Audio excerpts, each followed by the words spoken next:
देखिए अपन ने हेल्महोल्ट्ज कुंडलियां इसमें जान ली, उस पर आधारित एक क्वेश्चन भी अपन ने देख लिया कि वो क्वेश्चन किस तरह से था। अब नेक्स्ट जो टॉपिक अपनी बुक में दिया हुआ है वो टॉपिक दिया हुआ है धारावाही चालक में चुंबकीय क्षेत्र की दिशा।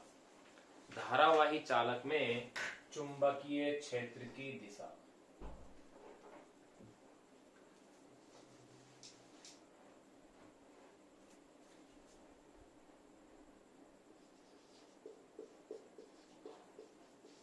धारावाही चालक में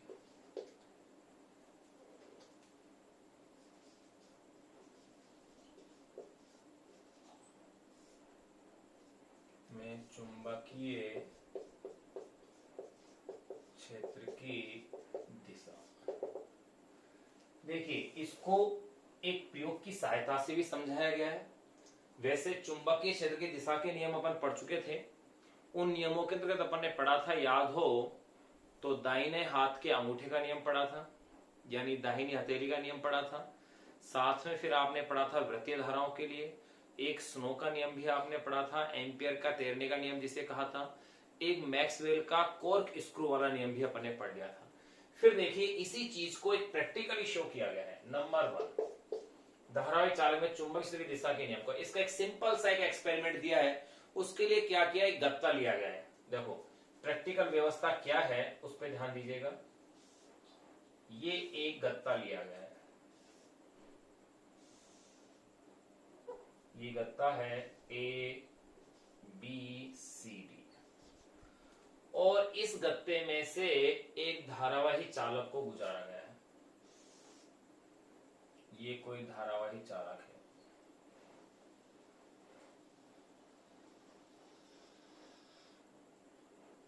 जो कि इस गत्ते में से होकर के पार किया गया है।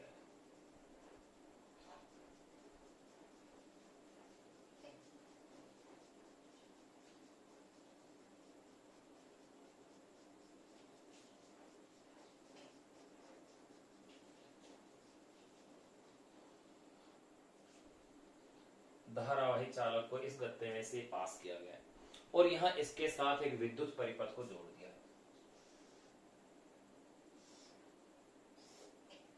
इस तरह से। बैटरी का नेगेटिव और यहां है पॉजिटिव। एक कुंजी लगा दी गई है।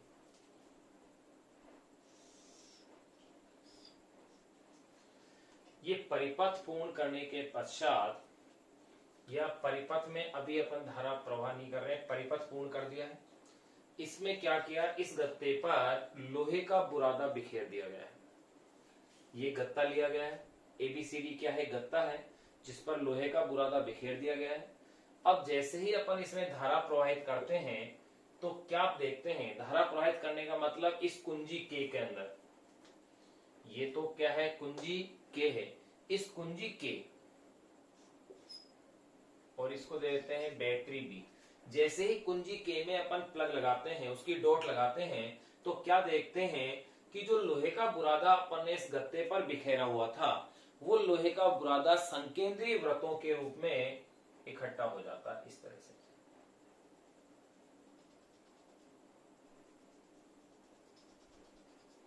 इस तरह से ये डायरेक्शन इसकी रहती है।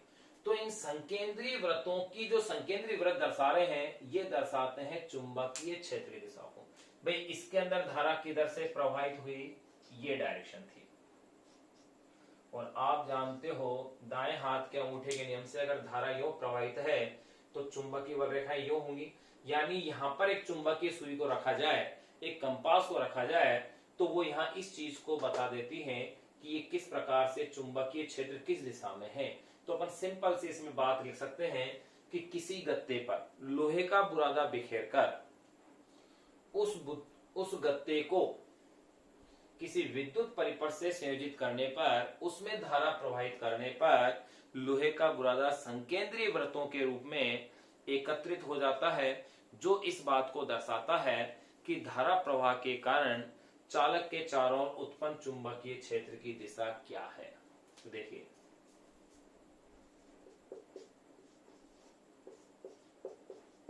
किसी गत्ते पर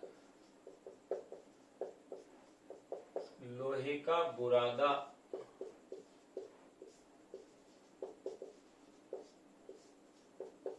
बिखेरकर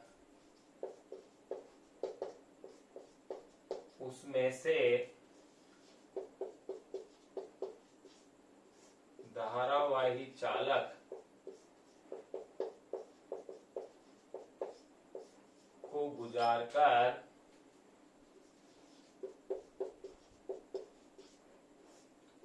धारावाही चालक में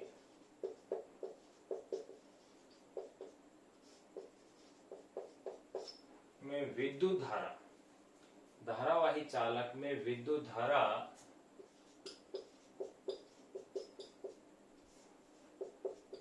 प्रवाहित करने पर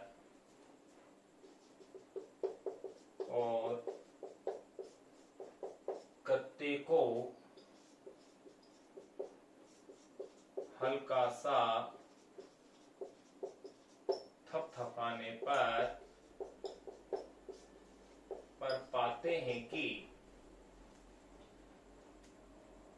और गत्ते को हल्का सा थपथपाने पर पाते हैं कि लोहे का बुरादा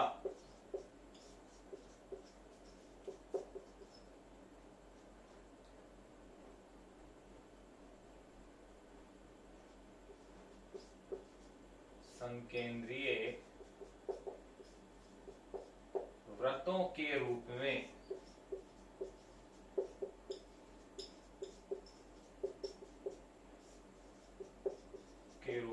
व्यवस्थित हो जाता है, संकेंद्रीय वृत्तों के रूप में व्यवस्थित हो जाता है, जो कि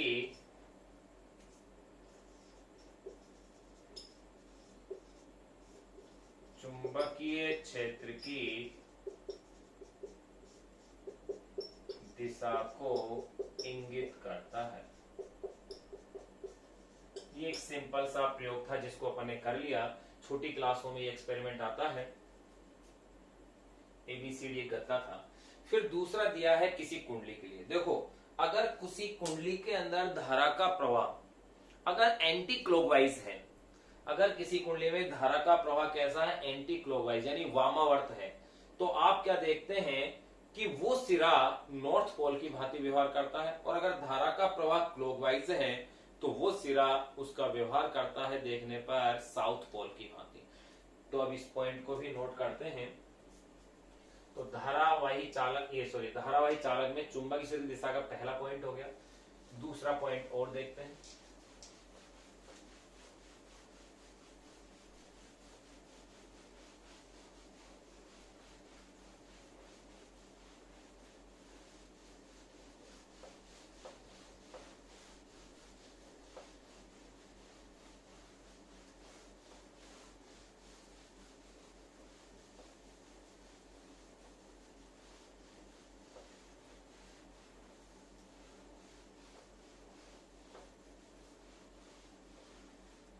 देखिए दूसरा पॉइंट क्या है दिशा के लिए। दो अपनी बुक में दे रखे, दोनों को अपन जिक्र कर रहे हैं।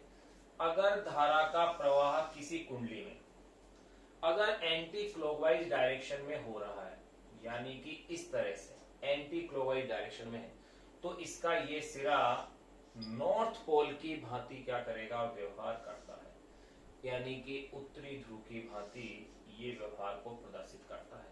इस तरह से नॉर्थ पोल की तरह व्यवहार करता है।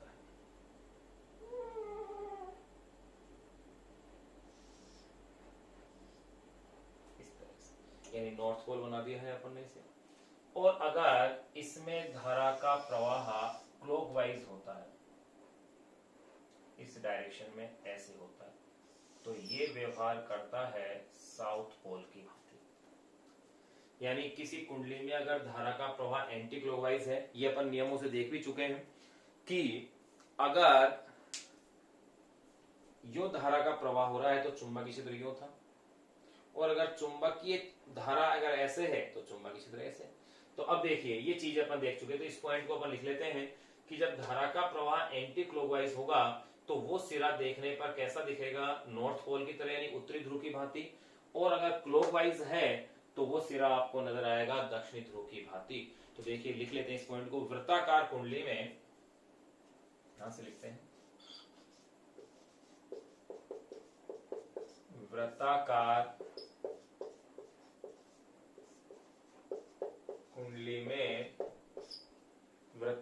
कुंडली में धारा प्रवाहित करने पर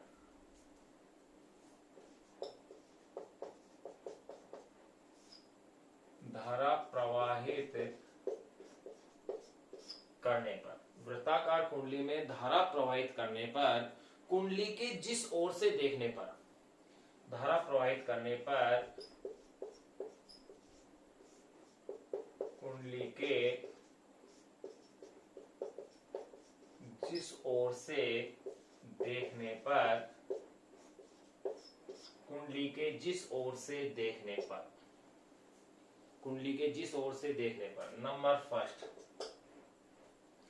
धारा वामावर्त दिशा में बहती हुई प्रतीत होती है। देखने पर धारा वामावर्त यानी कि एंटी क्लॉकवाइज, धारा वामावर्त या यूं कह सकते हैं आप एंटी क्लॉकवाइज दिशा में बहती हुई प्रतीत होती है। देखने पर धारा वामावर्त दिशा में बहती हुई प्रतीत होती है। कुंडली का वह सिरा उत्तरी ध्रुव की भांति प्रतीत होती है।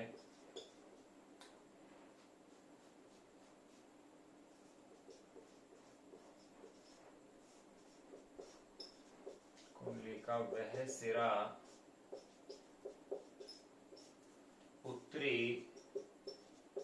ध्रुव यानी कि नॉर्थ पोल, उत्तरी ध्रुव की भांति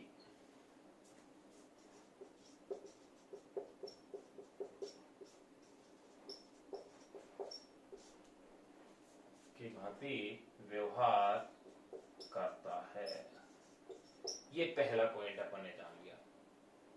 फिर अपन नंबर सेकंड बात करें, वह सिरा चुंबक के उत्तरी ध्रुव की भांति, ये लिख सकते हैं आप, चुंबक के उत्तरी ध्रुव की भांति व्यवहार करता है। नंबर सेकंड, अगर धारा दक्षिणावर्त यानी कि क्लॉकवाइज दिशा में बहती प्रतीत होती,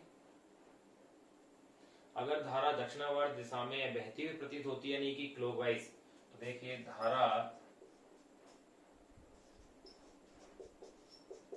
दक्षिणावर्त यानी कि क्लॉकवाइज, जैसा कि इसमें दिख रहा है, क्लॉकवाइज दिशा में बहती हुई प्रतीत होती है,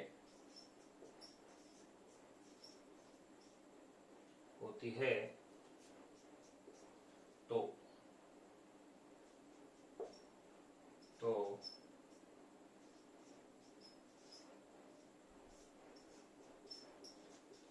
कुंडली का वह सिरा चुंबक के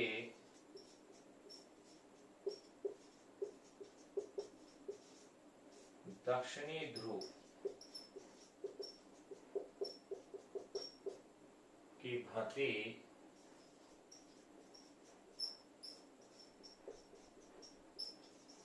भांति व्यवहार करता है। दक्षिणी ध्रुव यानी कि एस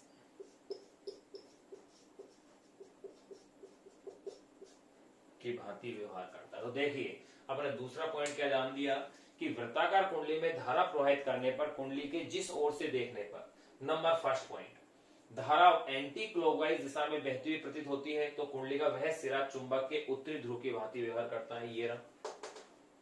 और धारा दक्षिणावर्त यानी क्लॉकवाइज दिशा में बहती हुई प्रतीत होती है, तो कुंडली का वह सिरा चुंबक के दक्षिण ध्रुव की भांति क्या करता है, व्यवहार करता है। ये अपने पॉइंट जान लिए हैं। अब अपने पास जो नेक्स्ट जो टॉपिक है वो है आवेशित कण की चुंबकीय क्षेत्र में गति, यानी बायो सावर्ट का जो कॉन्सेप्ट आपने जो दिया हुआ था, बायो सावर्ट का नियम था, उसके जो अनुप्रयोग थे, वो पॉइंट अपने पास वेल अपडेट कंप्लीट हो चुका है। देखिए ये चैप्टर 4 खंडों का है। पहला जो खंड है वो है बायो-सावर्ट का नियम, ये बड़ा चैप्टर है। तो फर्स्ट जो खंड है वो तो है बायो-सावर्ट का नियम। सेकंड जो खंड दे रखा है वो है आवेशित कण की गति, जिस पर आधारित एक विद्युत चुंबकीय युक्ति अपने कोर्स में दी हुई है वो है साइक्लोट्रॉन।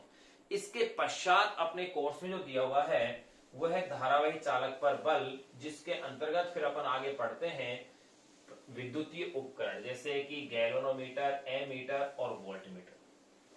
फिर लास्ट टॉपिक दिया हुआ है एम्पियर का नियम और उसके अनुप्रयोग, जिसके अनुप्रयोग ठीक उसी प्रकार है जिस प्रकार अपन ने स्थिर विद्युती में गाउस के नियम के अनुप्रयोग पढ़े थे। फिर ये चैप्टर जाके अपना कंप्लीट होता है। बड़ा चैप्टर है, महत्वपूर्ण चैप्टर है।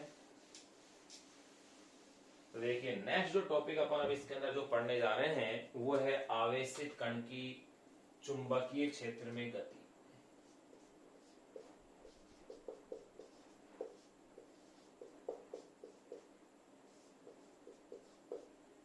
आवेशित कण की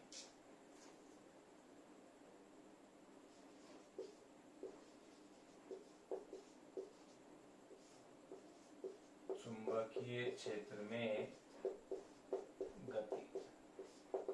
देखो चुंबकीय क्षेत्र में आवेशित कण की गति से पहले चुंबकीय बल तो अपन पढ़ चुके हैं, इसी चैप्टर के शुरू में पढ़ा था F = Q V cross V होता है। यहां उसे अपन विस्तार पूर्वक उसकी चर्चाएं करेंगे, लेकिन साथ में अपन एक बल की ओर चर्चा करेंगे और वो बल है लोरेंट्ज फोर्स यानी लोरेंट्ज बल। ये बल क्या है? जब कोई आवेशित कण ऐसे क्षेत्र में से होकर गुजरता है जिसमें विद्युत क्षेत्र और चुंबकीय क्षेत्र दोनों उपस्थित हो। क्या कह रहा हूं मैं? जब आवेशित कण ऐसे क्षेत्र में से गुजरता है जिसमें विद्युत क्षेत्र और चुंबकीय क्षेत्र दोनों क्षेत्र अगर उपस्थित हो तो आवेशित कण पर लगने वाला जो परिणामी बल होता है उसे विद्युत चुंबकीय बल या लोरेंट्ज बल कहा जाता है। तो पहले उसके बारे में लिख लेते हैं, फिर अपन इसमें मोस्टली जो पढ़ेंगे वो पढ़ेंगे आवेशित कण की चुंबकीय क्षेत्र में गति का। तो देखें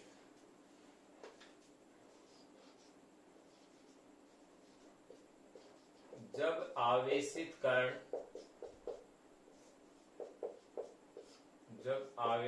कण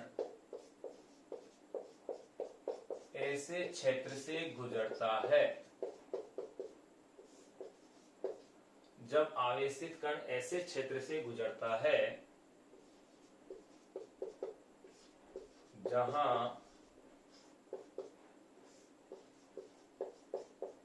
विद्युत क्षेत्र वे चुंबकीय क्षेत्र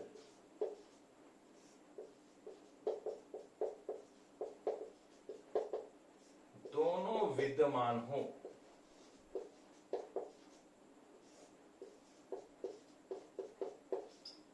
जब आवेशित कण ऐसे क्षेत्र से गुजरता है जहां विद्युत क्षेत्र व चुंबकीय क्षेत्र दोनों विद्यमान हो तो आवेशित कण पर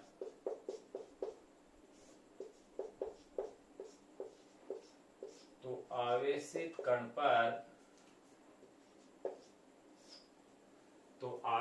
कण पर लगने वाला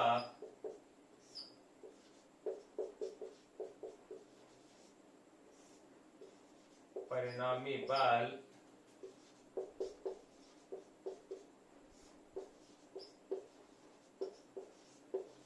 विद्युत चुंबकीय बल। तो आवेशित कण पर लगने वाला परिणामी बल विद्युत चुंबकीय बल या लोरेंट्ज बल।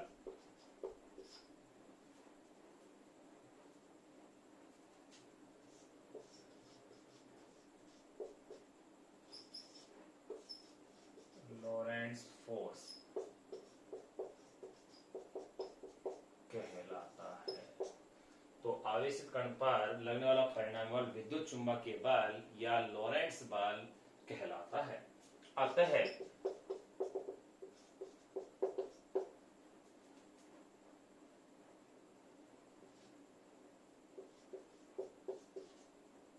लोरेंट्ज बल FL वेक्टर, अगर मैं फोर्स को F से लिखूं और लोरेंट्ज के लिए अगर मैं L का सिंबल लेता हूं तो FL वेक्टर = होगा F E vector plus F M vector. तो देखिए यहां अब अपन, ये तो लॉरेंट्ज बल का फॉर्मूला है, चूंकि आप जानते हैं कि विद्युत बल F E vector is equal to होता है क्यू ई वेक्टर, जहां पर क्यू तो है आवेशित कण पर आवेश और ई है यहां पर विद्युत क्षेत्र। एंड चुंबकीय बल का फॉर्मूला ये होता है क्यू वी क्रॉस बी, जहां पर v तो है स्मॉल v तो है आवेशित कण का वेग और b है चुंबकीय क्षेत्र। तो इसलिए इस बल का फॉर्मूला क्या हो जाएगा वो देखिए, F L vector is equal to F E की वैल्यू आप लेंगे Q E vector plus F M की है Q V vector cross B vector. इसी समीकरण को आप ऐसा भी लिख सकते हैं, एफ एल वेक्टर, क्यू को आपने कॉमन ले लिया है तो क्यू स्मॉल क्यू को कॉमन लेते ही आपकी इक्वेशन बन जाएगी capital E vector plus V vector cross B vector. ये आपके पास लॉरेंट्ज बल का फॉर्मूला आ गया। अगर ऐसा क्षेत्र हो जहां केवल चुंबकीय क्षेत्र विद्यमान हो तो ऐसी स्थिति में आवेशित कण पर केवल चुंबकीय बल लगेगा, यानी कि चुंबकीय बल के लिए अब अपन चर्चाएं इसमें करेंगे, यानी विद्युत क्षेत्र वहां अनुपस्थित हो तो ई वेक्टर 0 होते ही तो आपके पास क्या हो जाएगा, F vector is equal to Q V cross B, यानी केवल चुंबकीय क्षेत्र ही क्या हो, विद्यमान हो। तो देखो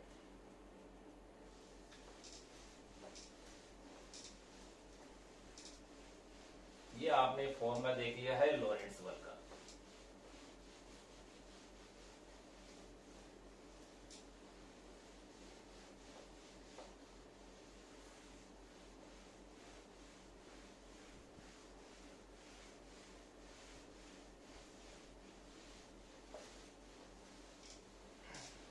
तो देखो स्थिर विद्युतीय वाले अध्याय में आपने बातें की थी कि जब आवेशित कण केवल विद्युत क्षेत्र में था, और यहां अपन बातें करेंगे कि जब आवेशित कण केवल चुंबकीय क्षेत्र में है।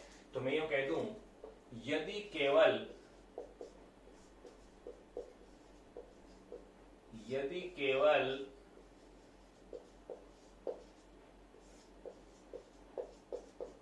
चुंबकीय क्षेत्र उपस्थित हो, विद्युत क्षेत्र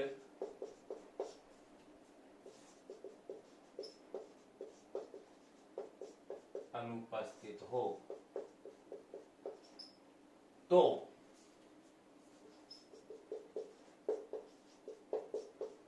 आवेशित कण पर लगने वाला बल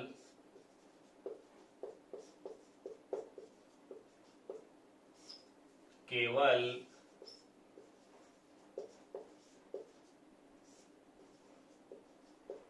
चुंबकीय बल होगा। तो आवेशित कण पर लगने वाला बल केवल चुंबकीय बल होगा, अतः चुंबकीय बल F M vector is equal to ये हो जाएगा क्यू वी क्रॉस बी, और इस बल की दिशा होगी v और b के लंबवत, जिसे आप यूं भी लिख सकते हैं, F M vector is equal to Q V B sine theta N K, यानी इस बल की दिशा v और b के तल के क्या होगी, लंबवत, यानी आवेशित कण के वेग और चुंबकीय क्षेत्र के तल के क्या होगी, लंबवत।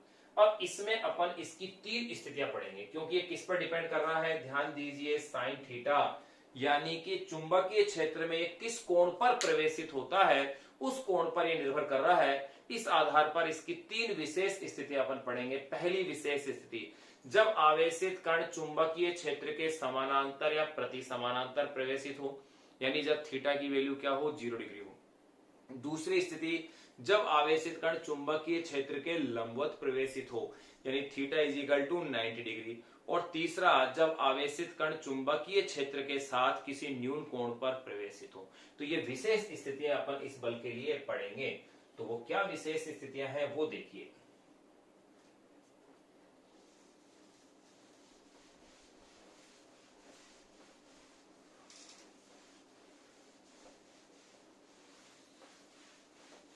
उनको एक एक करके अपन जानेंगे।